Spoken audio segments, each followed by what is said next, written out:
Welcome to Unews for Wednesday, July 31st. I'm Andrea Linares. Night one of the second Democratic debate is in the books. The gloves came off over health care as the more moderate candidates on the stage took aim at leading progressives, Bernie Sanders and Elizabeth Warren. Here's a look at how it all went down. Second half of the debate pairs up two candidates clashed in the first debate, Senator Kamala Harris and former Vice President Joe Biden. He's a significant front runner right now, but his name did not come up at all in night one. And here to analyze last night's debates is Mayra Macias of Latino Victory Fund, an organization working to increase Latino representation in government, and also Cesar Grajales from the Libre Initiative, a nonpartisan organization working to advance free market values and empower the U.S. Hispanic community. Thank you both for joining us today.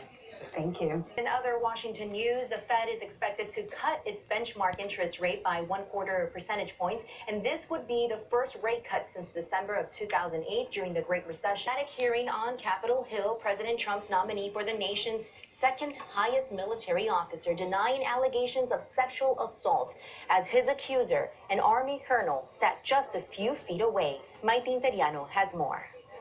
A California community is still reeling after Sunday's mass shooting at the Gilroy Garlic Festival. And as authorities continue to piece together more about the suspects' motives, families of victims are still in shock. Luis Mejid spoke to one of those families dealing with the loss of a very special 13-year-old girl.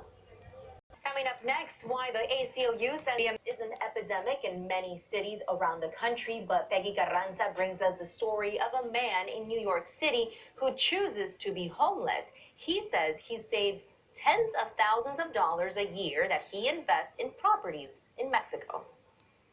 He told us that his plan is to change this lifestyle at the end of the year and possibly move to Europe. In New York City, Peggy Carranza, News.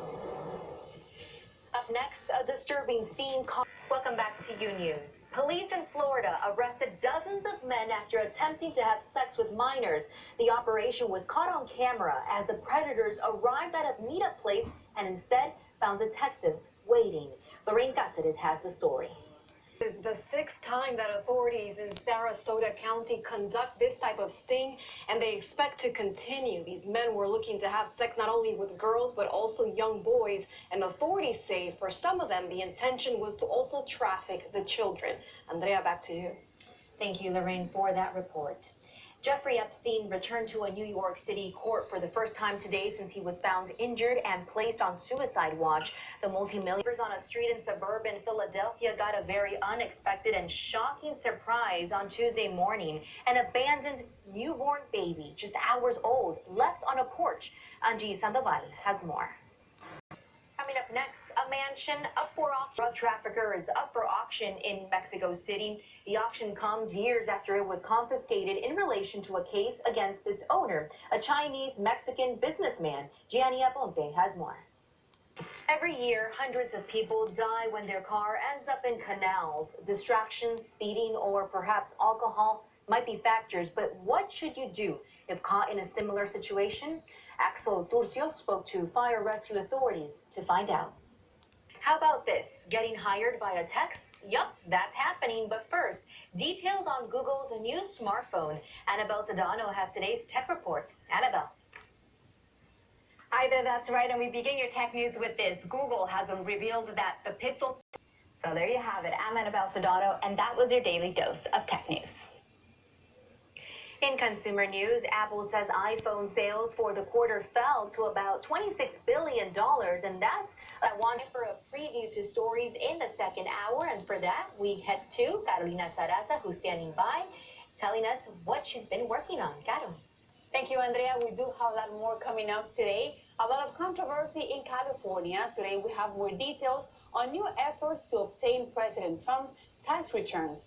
The governor of that state even signing a law that requires candidates to submit a copy of their tax returns in order to appear on the ballot. And also, authorities in Costa Rica have arrested more than a dozen people in connection to a human trafficking ring accused of abusing mostly migrants.